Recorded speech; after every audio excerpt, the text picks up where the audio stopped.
Hello and welcome to WHO's headquarters here in Geneva, Switzerland. I'm Vismita Gupta-Smith. Today is World Health Day, WHO's founding day.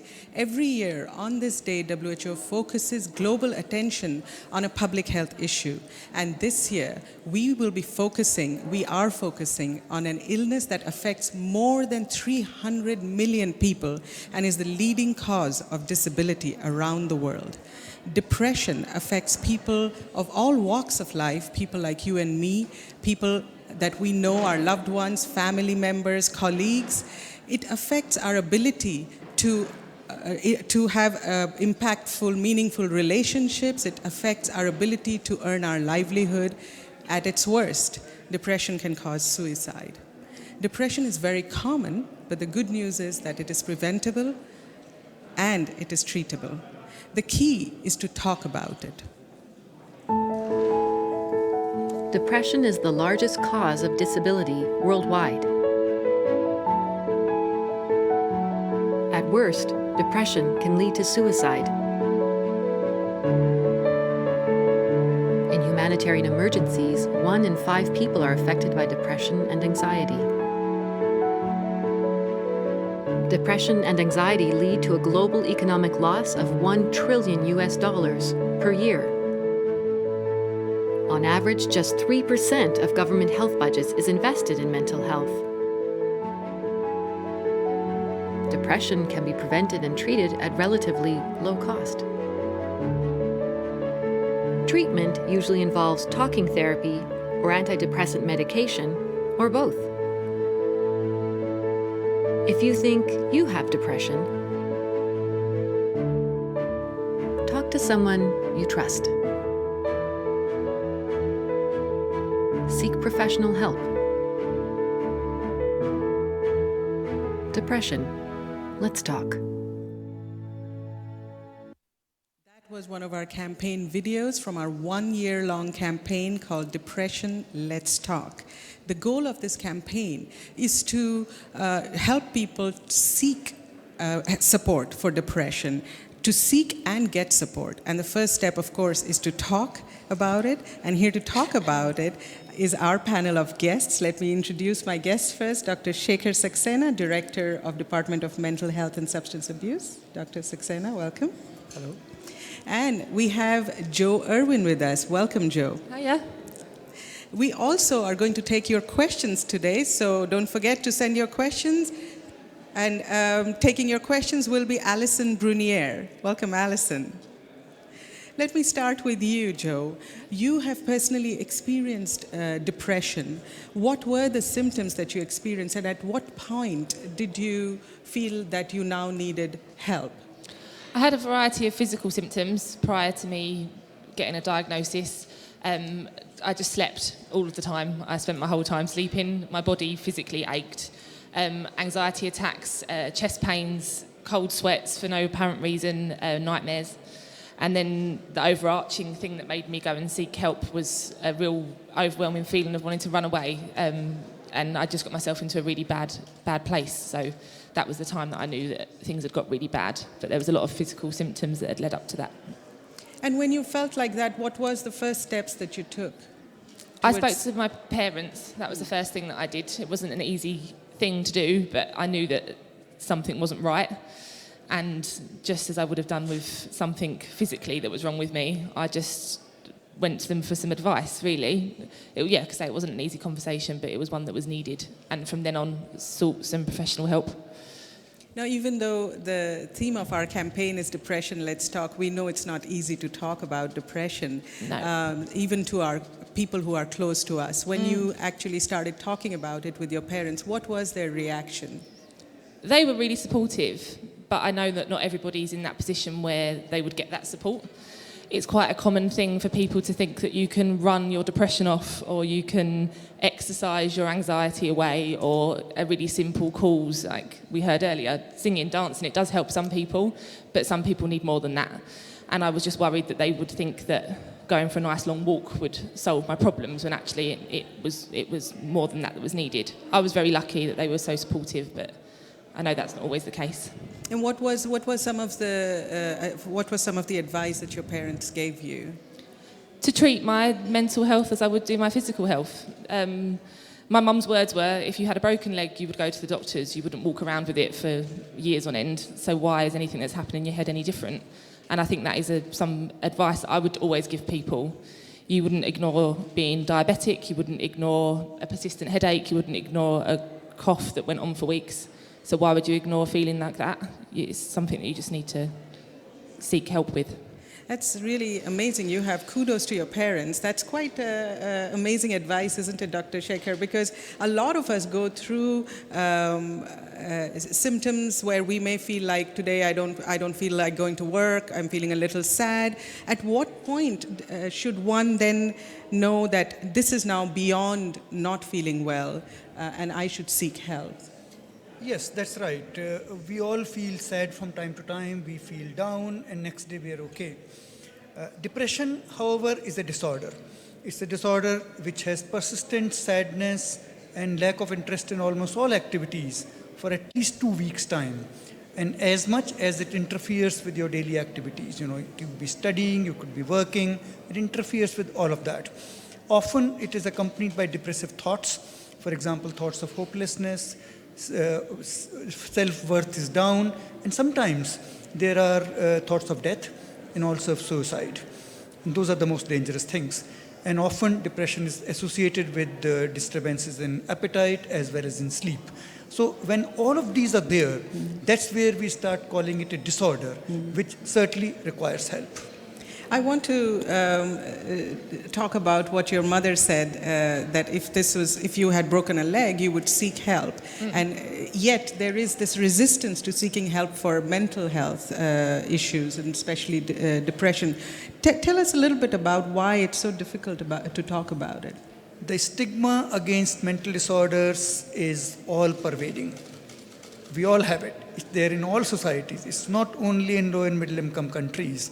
And very often, we either don't realize that we have that, or if we do, we try to hide it. We don't talk about it, we don't seek help, and that can be extremely dangerous. So that's why I think the advice that Joe's mother gave was very, very good advice. I would say everybody should follow it. If you had a physical problem, you would go to a doctor. If you think you have a mental health issue, you should go to somebody, often a healthcare provider.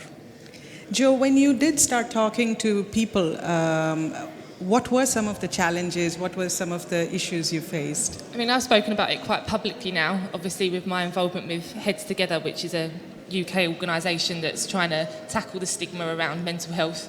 I recorded the conversation that I had with my mum, and it's gone around the internet. That was a concern of mine, that it would go wide. I've only had positive comments. There's people at work that have come up and been like, do you know what? That's how I felt 2 years ago and now I'm fine, but I've never spoken about it. Or people that have tweeted me or sent me messages on Facebook and just said, like, this is how I'm feeling. Is that normal? Do I need to have a chat with a doctor?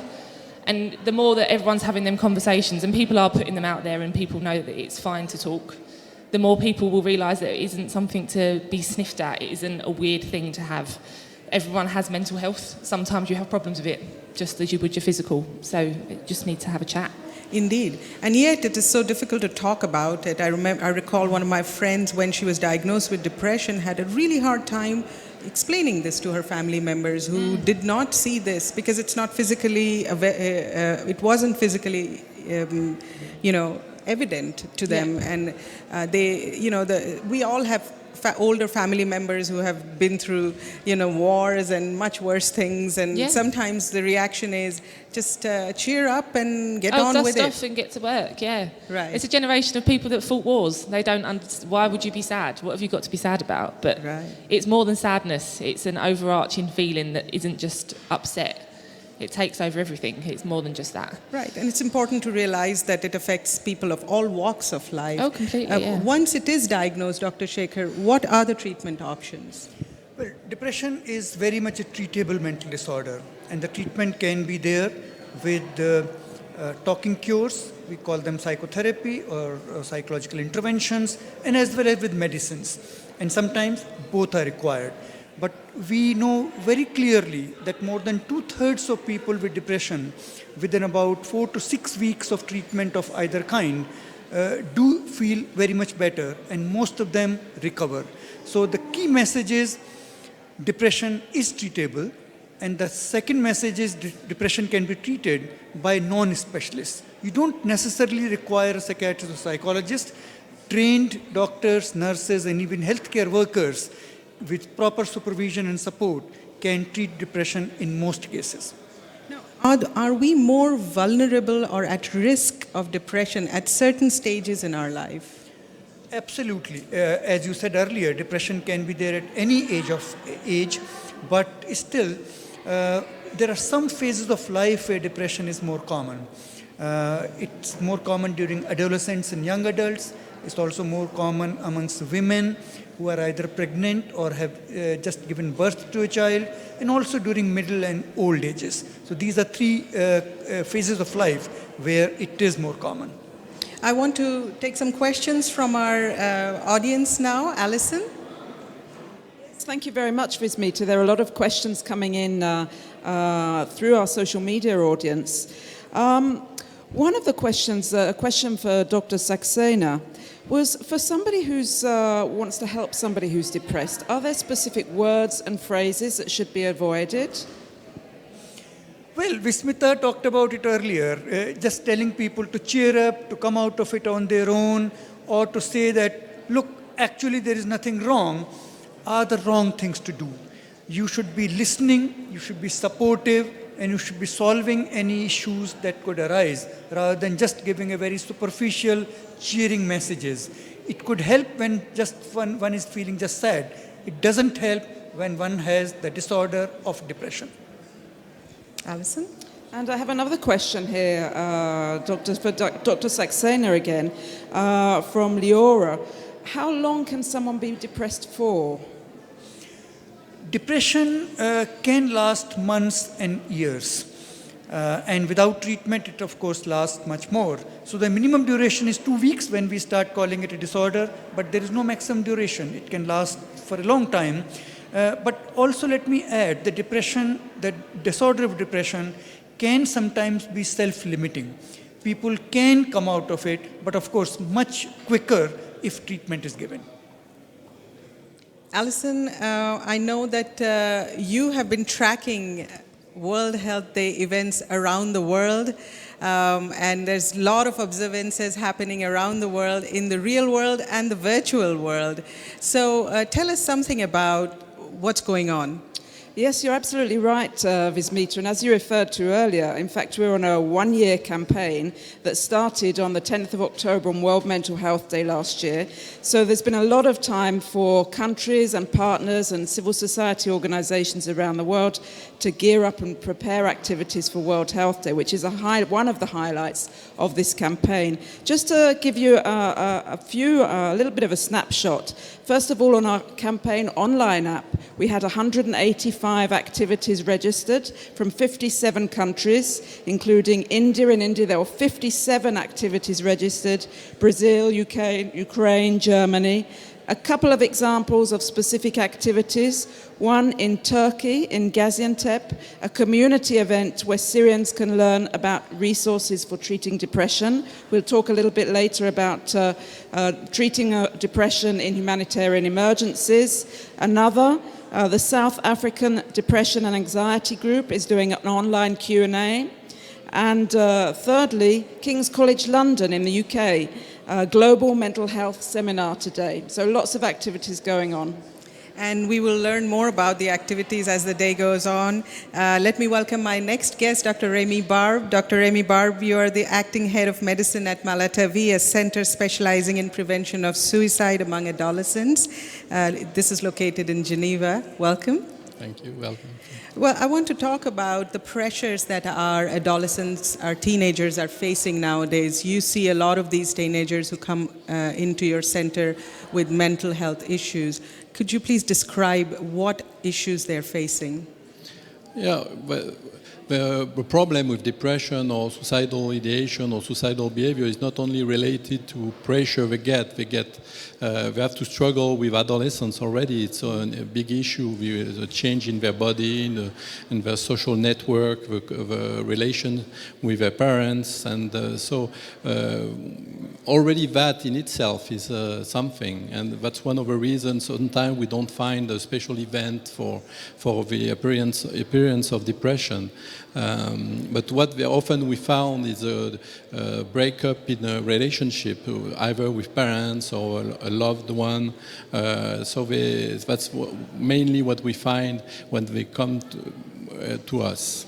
Now, I want to open this question to both of you that teenagers, I have a preteen daughter, and we know that teenagers will often go through a phase where they don't want to share a lot with their parents, maybe. In that situation, what are the red flags, what are the symptoms that parents can pick up on that a child might be going through depression?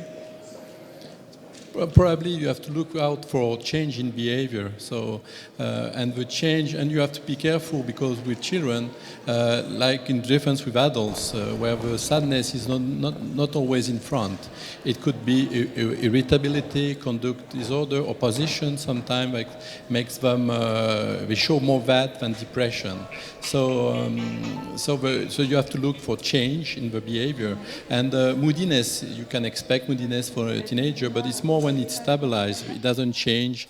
It stays low or high. Sometimes it's when they lose the change in behavior, and also when the consequences with school, when they stop an activity they liked, or they stop to see friends, and so when they go back in their room, and so that's and I must say there are a lot of opportunities where you should think, let's talk, but it's not very easy with teenagers, but very often you should be ready to listen. Dr. Shekhar, any advice for parents? I agree with what Dr. Bab said. In addition, the neglect of one's expected activities, for example, studies, doing homework, as well as major change in sleeping patterns as well as appetite pattern is something that should start a red flag, and one should explore more. I want to come to Alison and for some questions from our audience. Yes, thank you very much, Vismita. There are still a lot of questions coming in. One question from our Facebook followers is, what can one do if treatments like antidepressant medication and psychotherapy don't work well? Well, as I said, depression in most cases can be treated by the essential medicines and by some simple psychotherapeutic techniques. Obviously, a few cases are there where the person is resistant to the first line of treatment. But there are many other methods available.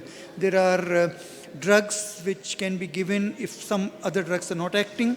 And also there are some specialized kind of psychotherapies that could be used by people who have been extremely well trained.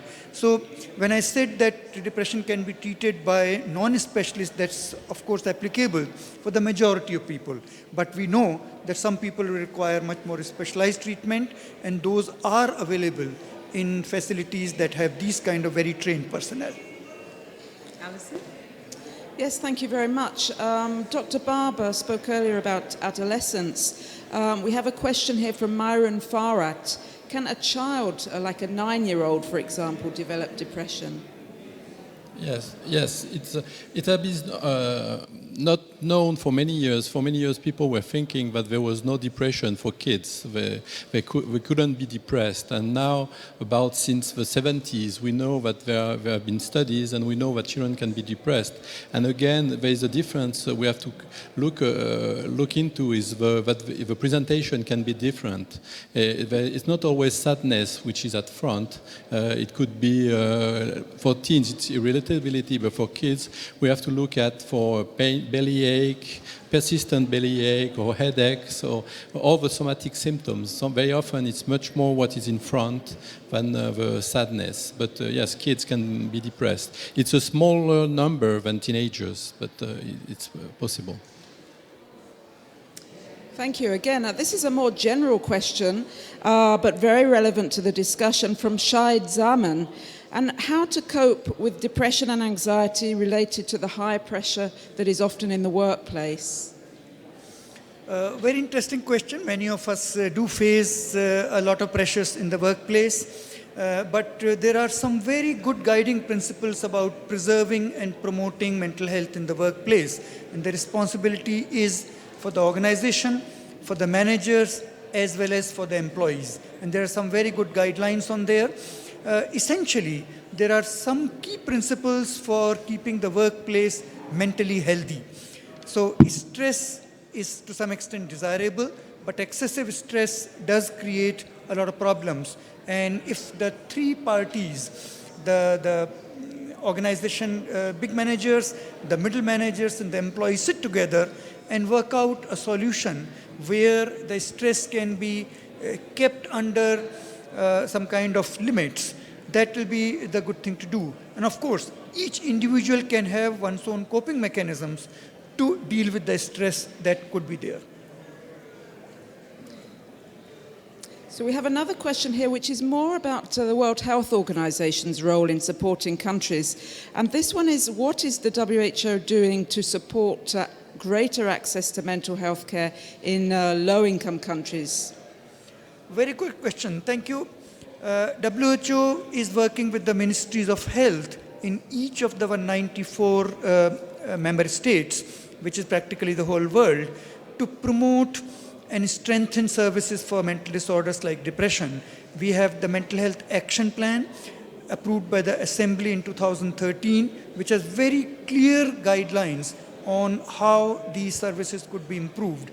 And as I was saying earlier, the key is to integrate mental health care within the overall health care so that the general doctors and general nurses can be trained and supervised to provide the kind of support that these people need. And I'm very happy to say that a lot is happening.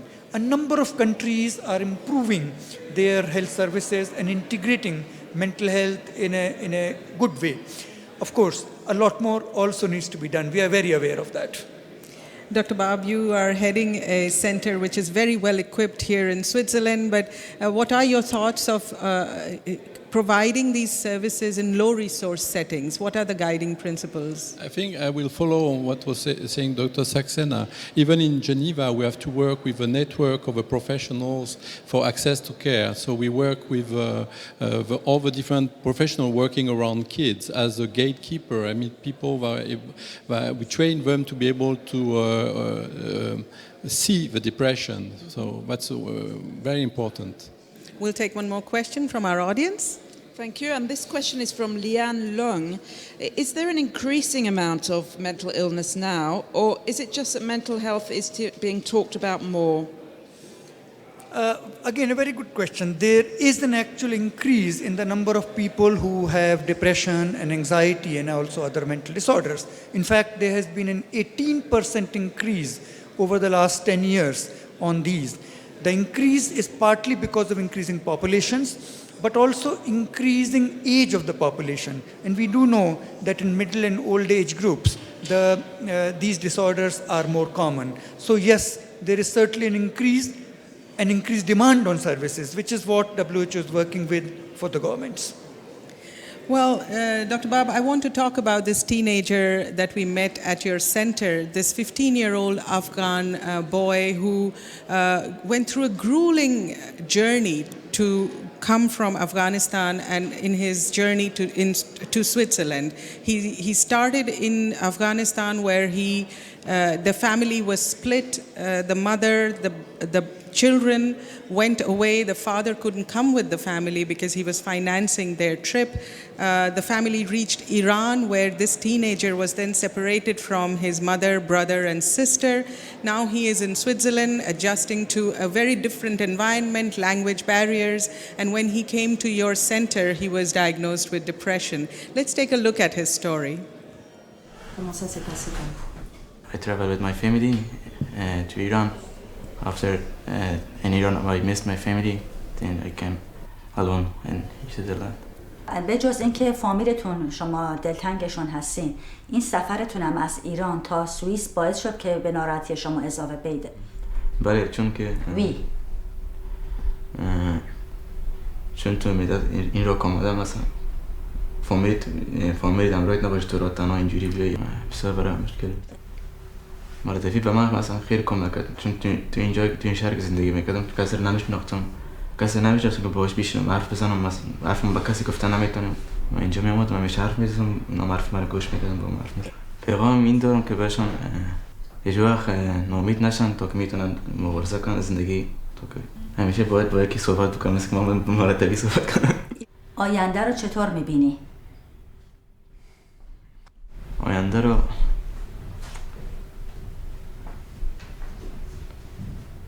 آینده هرچی که چیز داشته باشه، فقط آینده فقط برای فکر میکنم که فامیلم کجا هست، شروع میشن. A very moving story of this teenager. Dr. Saxena, more and more people are living in conflict areas, in humanitarian crises, and we know that the rate of depression among them is much higher than the general population. What are the services that need to be made available to people living in these conditions? Absolutely right. In fact, 1 in 5 of the people who have undergone these kind of severe stresses, including the refugee status or internal migration, will have either a depression or anxiety problem.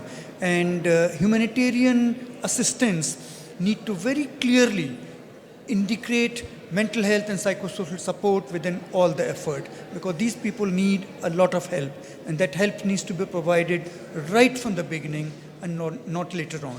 And this help actually is very critical for them to integrate better within their own lives and in the communities that they are part of now. There are a lot of questions that are on Facebook, so we're going to come to Alison in a minute, but I want to ask you first, Dr. Barb, when a teenager like this young man comes to your center, what is the course of treatment that they go through? So it depends how they come, but he came through the general practitioner where he went for immunization, and then the practitioner identified and then took contact with us, and we were able to meet him and then see that he was needing treatment. And then we meet him, and like when we met him, we were kind of thinking about that he would maybe need inpatient care, because he was really even have suicidal ideations, and so when we do this evaluation, and depending we propose care, and if sometimes they don't want to go to inpatient, so we can deliver outpatient treatment, and then we adjust the intensity of care, and we have to be very because sometimes talking is not the main thing that they want to do, so we offer a lot what we call mediation. So we do things in groups with them, like photography or art therapy or many things then we can build trust, and then at one point we will start to talk with us. So and sometimes we have to hospitalize them, and some of them get medication if needed, but it's not always, and that's not the first treatment we propose. Let's take some questions from our Facebook viewers. Yes, thank you, Vismita. We have a question from Syriac George, who, coming back to what Dr. Saxena was talking about earlier, Syriac asks, how do we retain the quality of care among in situations where non-specialists who have been trained are providing services for mental health? Yes, that's again quite important, because just simply training people is not enough. They need to be supervised, they need to be supported, and quality needs to be ensured. So it's a total health system approach rather than just isolated trainings. And I'm very happy to report that many countries are actually doing it very well. So we still quite clearly believe that services can be delivered with adequate quality within the non-specialist environment. It does require effort. Next question from Alison. Yes, thank you. This is actually more of a comment than a question from Anaga Diolasi, who asked about the conditions that can lead people, the life conditions that can lead people into depression. She mentioned unemployment and financial dependence. Perhaps, Dr. Saxena, you could say a few words about life situations that can lead people into depression. Absolutely. In fact, socioeconomic conditions are very much a risk factor for depression. Extreme poverty, as well as joblessness and discrimination of any kind predispose people to depression. So these are larger realities that need to be kept in mind when planning for these conditions. Now, Dr. Saxena, this Depression Let's Talk campaign is a one-year campaign. Today, World Health Day, of course, is the highlight of this campaign, but we still have quite a ways to go. What will be the focus in the months to come? We need to make people aware, but also we need to create the kind of services that people can avail of. So our message in the next 6 months, our focus will be to work with governments, of all governments, high income as well as low and middle income countries, to create the health systems that can cater to the demand that is there because of people coming for treatment of depression. And as I said earlier, integration within the overall health services is really the key for getting success there. Now, we've talked today about how people can be vulnerable when they're teenagers, mothers right after childbirth, or even, of course, elderly. They are one of the groups that are very vulnerable to depression. What about men? Our campaign talks about talking, let's talk, and we know that a lot of the times men have challenges in sharing feelings of vulnerability. What have you observed about men and depression and the barriers? Well, you're very right. Men find it much more difficult to talk, and also talk especially about their emotional feelings. So they need to be especially encouraged to do that, and sometimes it's the health worker who has the best possibility to do that. It is true that men have a somewhat lesser prevalence of depression, but it's also true that they die more often because of suicide compared to women. And also they have more problems of alcohol and drug dependence, which in some way are very much negative ways of coping with their emotional problems. Well, there you have it. Depression is very common. Anyone can go through it, whether they're adolescents, women, men, elderly.